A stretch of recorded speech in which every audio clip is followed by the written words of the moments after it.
Welcome to Pontification Nation. I'm your host, Ricky Skiddo, coming to you live, as always, from my mother's basement. And we have a great show lined up today. We're going to talk about AOC, because it's fun to talk about AOC. Everybody does it, so I might as well do it too. But I want to give you just a quick update. I did, on the last video, mention briefly that I might have found the secret company that was battling Mueller in a grand jury subpoena case in the fourth quarter of last year. It went on, I believe, from October through December. In any case, as I started researching that, I discovered a whole host of other things that I didn't know about, that I consider myself very well informed as a human being about most of everything.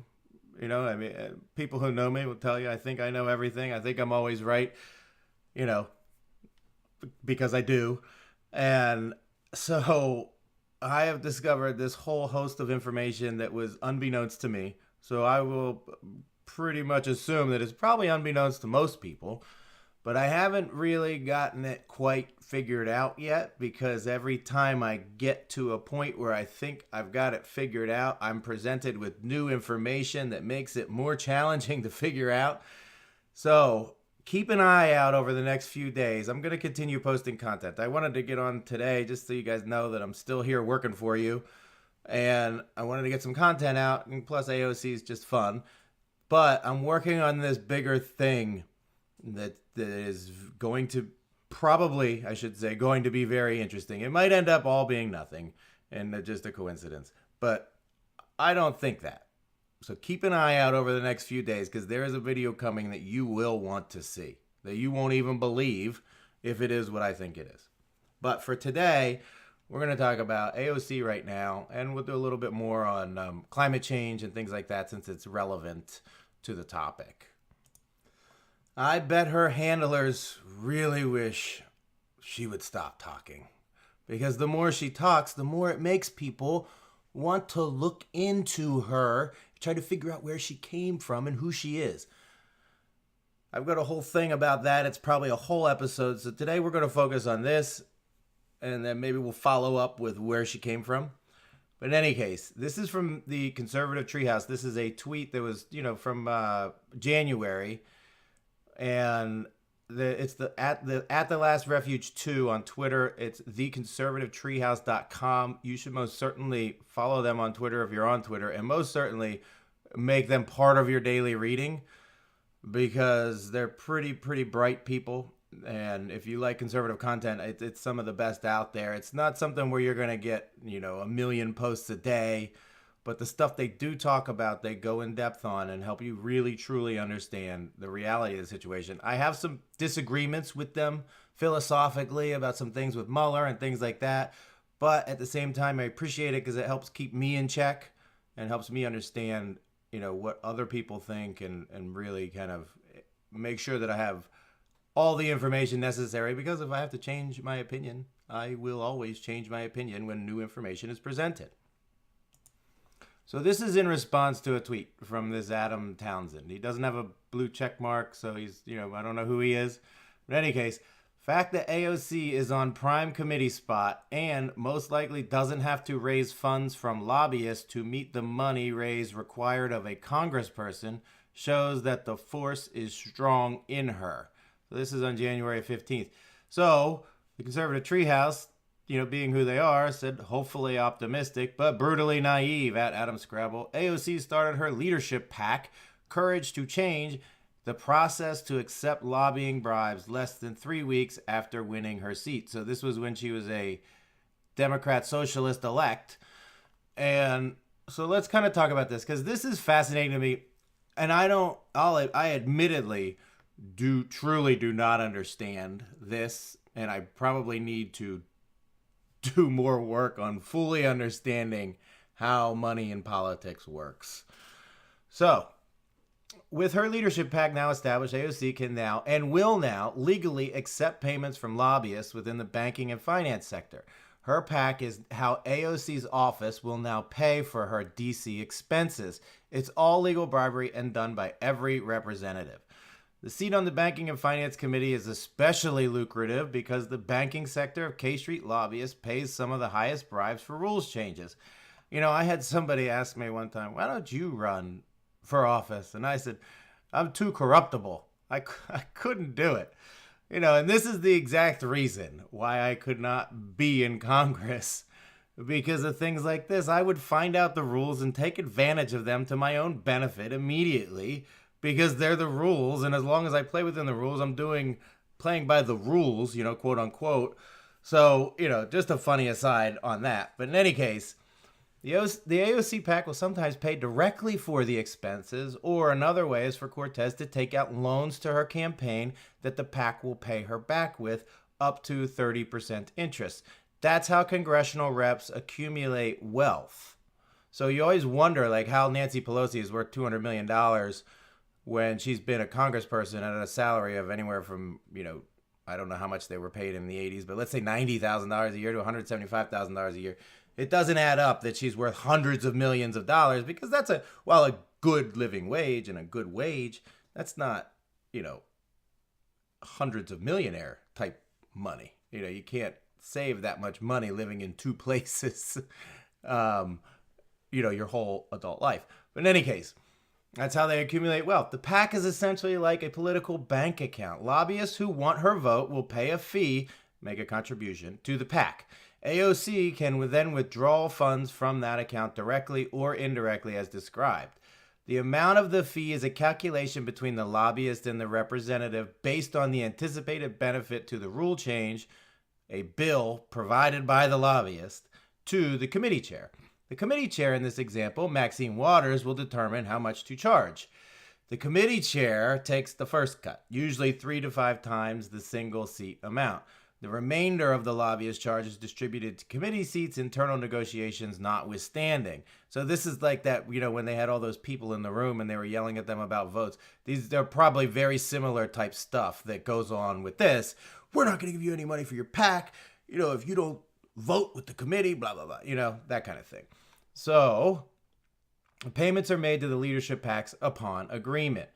If you watch the Courage to Change PAC incomes and expenditures, you'll be able to see who is paying Cortez, and you'll get some idea of where she's spending it. So we will keep this on our radar, and we will check in on the PAC every once in a while when bills are passed. But right now it has a $5,000 contribution, which we believe was either from her campaign or maybe from this LLC. So it came from somewhere. But it looks like it was a personal donation, not like, you know, a lobbyist donation. But she has spent $300 of that already. Financial Service is just one of 4 exclusive committees in the House that oversees big banks, lending, and the financial sector. I'm very grateful for the opportunity to sit on this committee as a freshman and look forward to working under the leadership of Maxine Waters. So she's very excited about her 4 exclusive committee seats. Okay. So this is a couple minutes, but I think it's more powerful to watch the whole thing first before we talk about what we're going to get into next. Let's play a game. Let's play a lightning round game. I'm going to be the bad guy, which I'm sure half the room would agree with anyway. And I want to get away with as much bad things as possible, ideally to... I want to get away with as much bad things as possible. I mean, come on. As many bad things as possible, AOC. Enrich myself and advance my interest, even if that means putting my interests ahead of the American people. So, if I want to run a campaign that is entirely funded by corporate political action committees, is there anything that legally prevents me from doing that? No.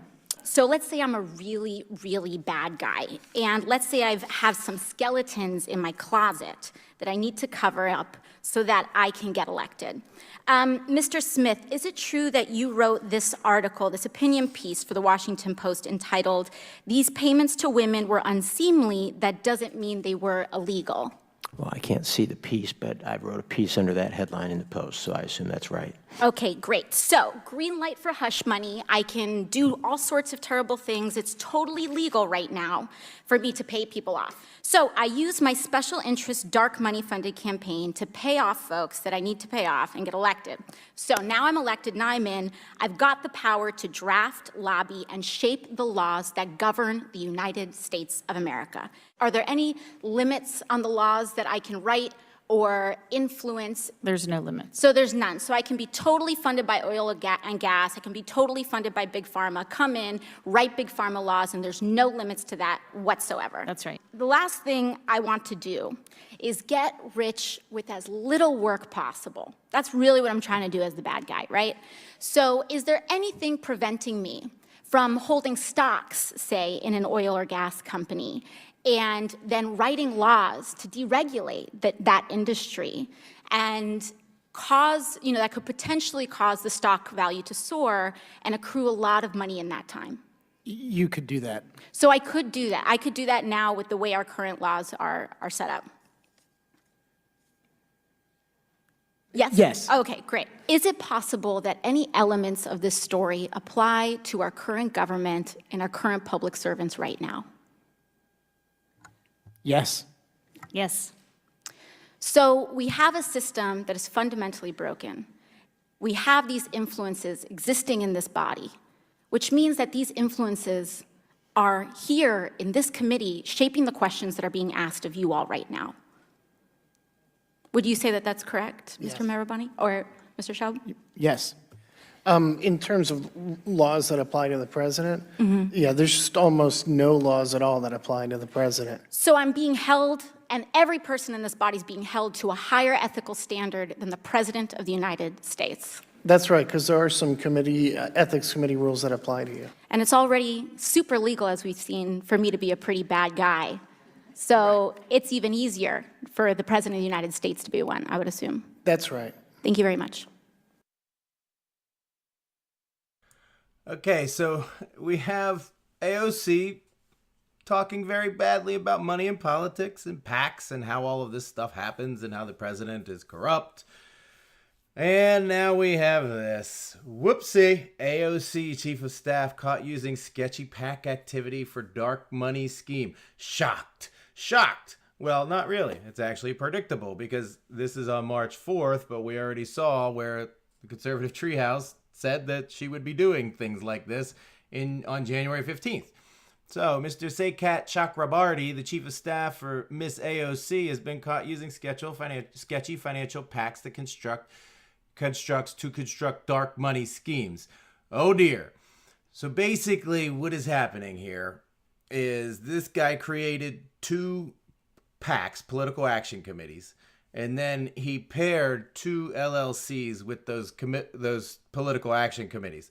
So they raised the money through the PAC, and then the LLC charges the PAC as much money as they raised for strategic consulting, and I'm using air quotes here, strategic consulting services. When people use words like this, it is fluff. We've already discussed AOC and her fluff. She doesn't actually use words that go together or that mean anything in reality where we all live, because she lives in fantasy land over in fantasy world. So strategic consulting is nothing. What it is they raised money through a PAC that has reporting rules and regulations and laws, and they transferred it to an LLC to disperse to candidates as they choose to avoid reporting and laws. That, my friends, is the definition of illegal. Illegal. Remember the other day I said I haven't really found much on a criminal violation on the FEC. This right here would qualify as a criminal violation of FEC. I promise you that. I promise you that. Now, we live in a corrupt society with a corrupt government, so whether or not this will actually be prosecuted as an FEC violation, a criminal FEC violation, remains to be seen. But if we were in a world where the law applied equally to everyone, no matter their name, the color of their skin, or anything else. This would most certainly be a criminal violation, and they would be being hauled off to jail for their criminal violations. The article goes on. To be fair, all of the best corrupt capitalists participate in this PAC scheme. However, it does lend to a particular bit of irony for the freshman socialist to be advocating for her new system of wealth distribution while utilizing the sketchy financial benefits of an unlawful dark money scheme constructed for personal benefit. Now remember, the PACs can pay their expenses. They can do a lot of things. That's why she set up her PAC. But wait, it gets worse or better. And then he goes on to talk about this video, which we watched at the beginning because I think that's a better way to watch it, is see who she says she is in public and then look at who she really is in private. Now, this goes a little deeper and a little farther than what they talk about here at CTH. Now, to be fair, everything that we're going to talk about is allegedly at this point. So, we'll have to let the process play out if it even does play out. Who knows? Maybe this will just get buried in the dark hollows of history. But in any case, so here it goes. In the article from the Examiner, I'm going to link all these in the description. You guys should read them. It's entertainment, if nothing else. The Tom Anderson, director of the NLPC Government Integrity Project, said, it appears AOC and her associates ran an off-the-books operation to the tune of hundreds of thousands of dollars, thus violating the foundation of all campaign finance laws, transparency. Our idea is to run a single, unified, presidential-style campaign that is going to look a lot like the Bernie Sanders campaign, said Chakrabarty in an interview with Rachel Maddow in May of 2016. The campaign infrastructure and fundraising is set aside from the campaigning. The article continues. They raised $3.3 million. During this time, the committees transferred over $1 million to two shell companies controlled by Chakrabarty with the names similar to one of the PACs, Brand New Campaign LLC and Brand New Congress LLC, according to FEC filings. A few weeks after starting the PAC, Chakrabarty formed one of the companies, Brand New Campaign LLC, in Delaware using a registered agent service and mailbox-only address. Over the next 7 months, as small dollar donations poured in from progressives across the country, the committee transferred over $200,000, 82% of the contributions, to the company, Brand New Campaign LLC. These payments were for strategic consulting, according to FEC filings. Strategic consulting doesn't exist. It's just consulting. When you start using adjectives to describe it, that's when you know that they're hiding something. They were sent to an apartment address listed for Chakrabarty in the Greenwich Village area of Manhattan. So he is getting donations from people and then sending them to himself at his home and then using them for who knows what. Who knows what.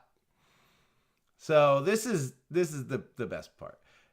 Adav Nodi, the senior director of the Campaign Legal Center and a former FEC lawyer, said the arrangement was highly unusual and seemed intended to obscure the destination of the funds. None of that makes any sense, said Nodi. I can't even begin to disentangle that. They're either confused or they're trying to conceal something. Now, under the confusion thing, we know that AOC is intellectually challenged, right? I mean, she is not smart at all, but Sacrate is extremely intelligent and is very smart and also has experience working in campaigns as the director of technology for the Bernie Sanders campaign, so has a much better understanding of all of this. Remember, Chakrabarty recruited AOC. AOC didn't just say, oh, you know what? I want to run for Congress. No.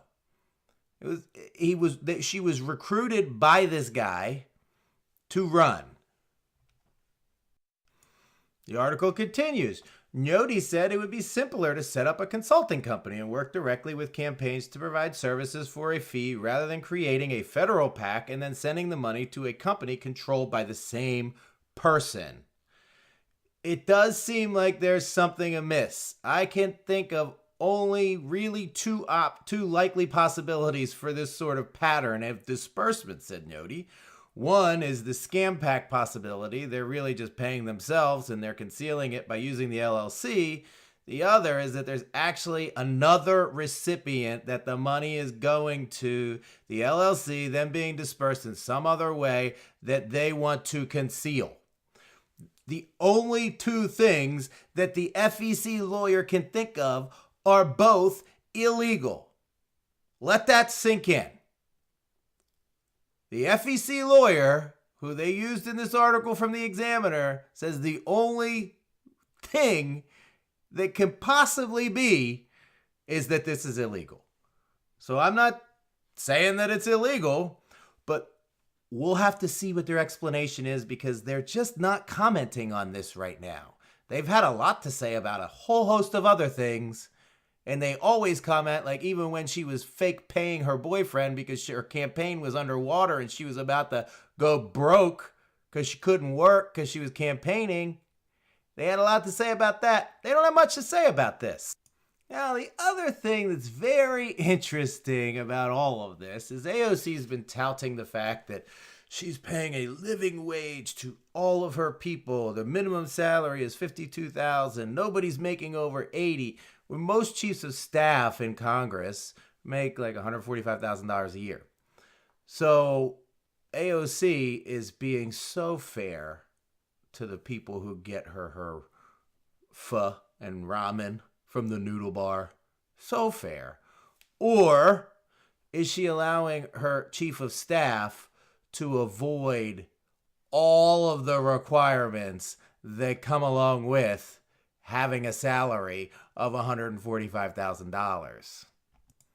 Now here is the actual the legalese and the regulations about this. So in a somewhat similar manner, they're talking about income reporting requirements. In a somewhat similar manner, in the judicial and legislative branches, which for those of you who are like AOC, the legislative branch is where she works, it's Congress. Employees are generally covered if they earn a salary greater than 120% of the base salary of a GS-15, regardless of whether they are on the general schedule or not, and if they work at that rate of pay for more than 60 days in a calendar year.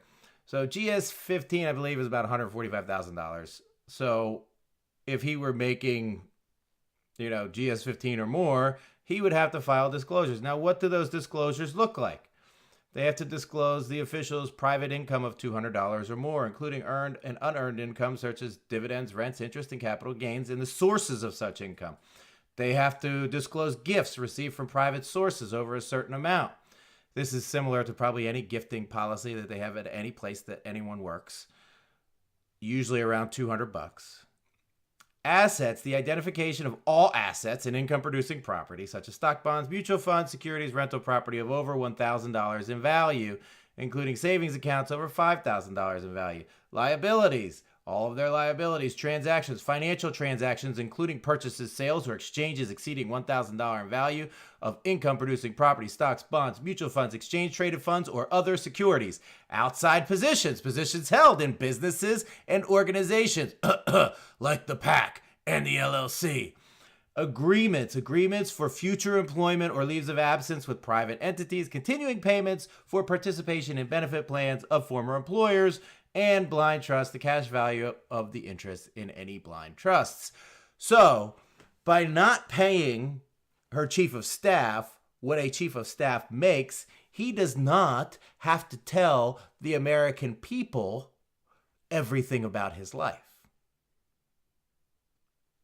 Now, I'm not saying that he took half of what he should be making because he knows that he might have to file these forms and he knows that he's done some shady stuff over the past 2 years that he does not want to file for. I'm not saying that that's what happened here, but boy, oh boy, it sure smells like it did. It sure smells like it. Now, this is from the Examiner article about this exact situation. Chakrabarty, 33, founded Silicon Valley app building company called Some Character LLC before taking an active role in left-wing politics. Last June, Chakrabarty purchased a $1.6 million home in Montgomery County, Maryland, according to real estate records reviewed by the Examiner. Now, here's the same guy that we were talking about from the other article that they wrote. NLPC, a government watchdog group, said the $80,000 salary cap for Ocasio-Cortez senior staffers was concerning because it could be used to intentionally evade financial disclosure laws.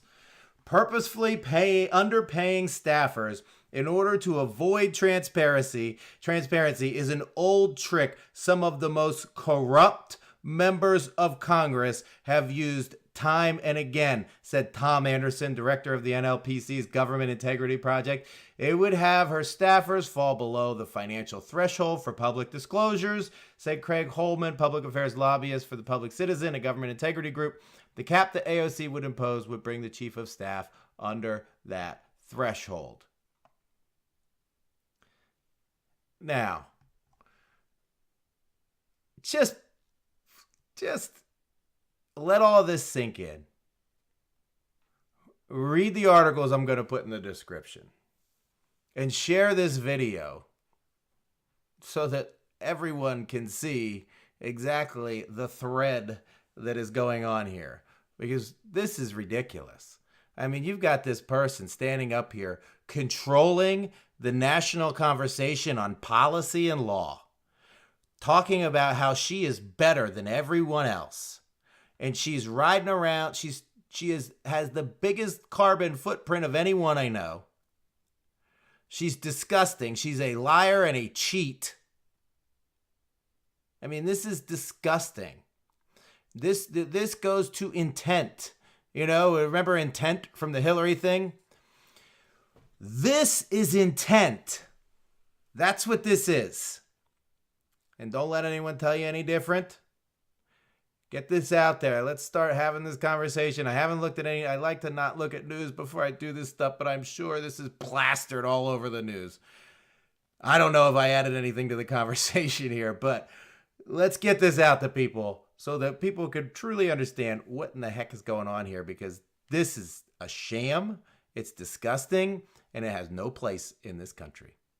Thanks for watching and subscribing. I have noticed there's a large pickup of subscribers.